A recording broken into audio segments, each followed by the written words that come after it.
Now let's start by making sure that we actually close this overlay after a new expense was added. For that, here in newExpense.dart, after calling on addExpense, inside of this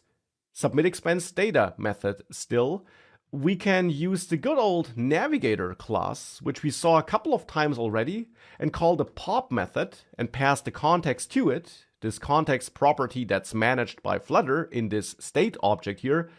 to make sure that the overlay is closed, because of course we want to do that after adding a new expense.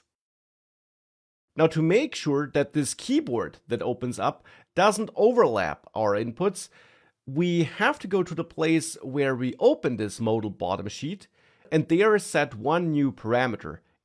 is scroll controlled, and set this to true. When you set this to true, the modal overlay will actually take the full available height and therefore ensure that, of course, now we don't overlap any inputs.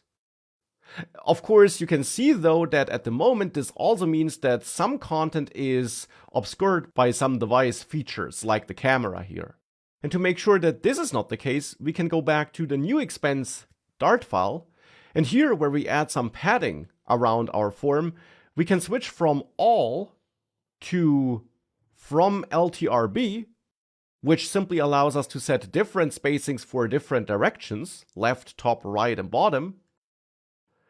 and set all these values to 16, except for the second one, which is the one to the top, as you can see here.